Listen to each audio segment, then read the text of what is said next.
Сәлем қыздар, ореховый пирог дайындаймыз. Ең алдымен тестоны дайындап аламыз. Жұмсақ сары майға қант ұнтағын салып, миксермен араластырамыз.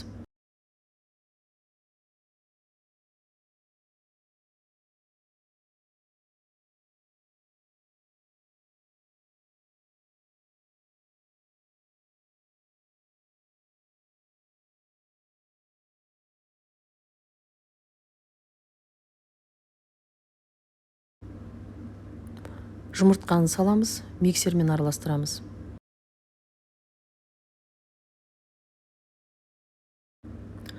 Разрыхлитель және жоғары сұрыпты ұнды саламыз.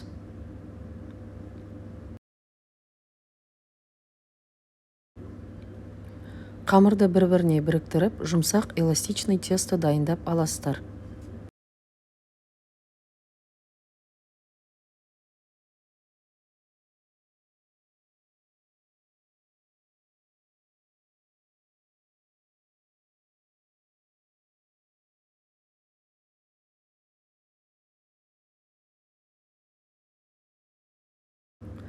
«26 диаметрдегі формаға пергамент қағазды төсеп, жан-жағына жұмсақ сары майды жағып қоямыз.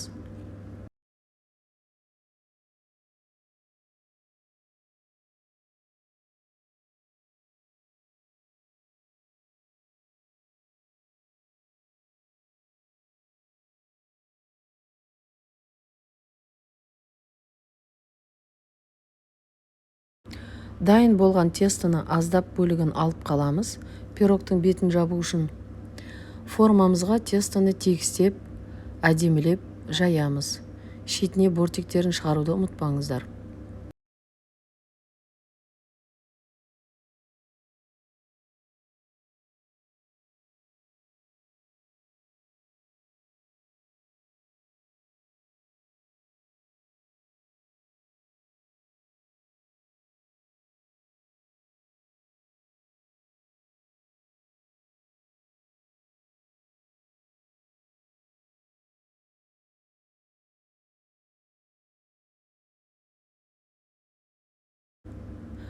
Пирогтың начинкасының карамелін дайындайтын боламыз. Асты қалың табаға қантты салып қыздырып, ерітіп аламыз. Параллельно сливки қызып тұру керек.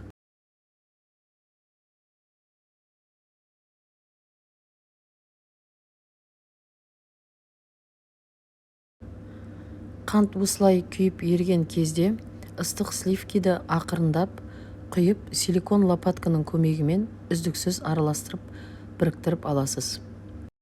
Астындағы от сөндірілмейді, орташа отқа қойсаңыз болады. Араластырып аламыз.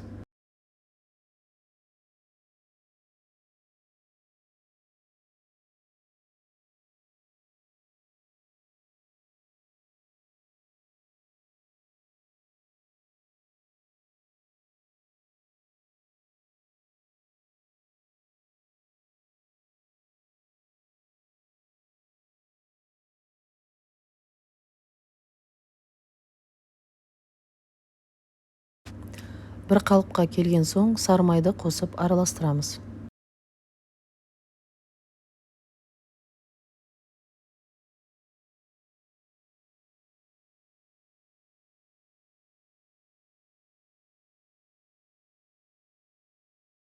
Карамель дайын, ұсақтап туралған немесе измельчительден өткізген жаңғақты саламыз, араластырамыз.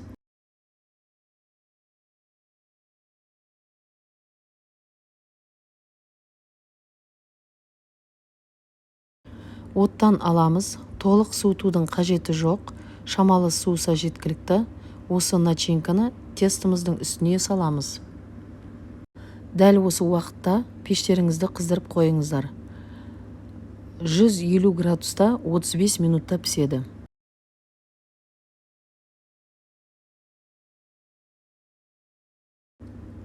Азғантай тестоны жайып, өзіңізге ұнаған кез келген формада кесіп алып, пирогтың бетін әрлейміз. Кондитерлік дүкендерде осындай вырубканың бірнеше түрлері бар.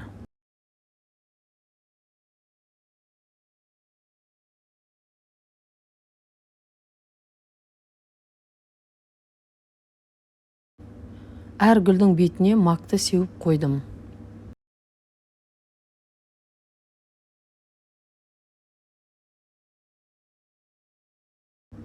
Пирогтың бетіне жылток жағамыз.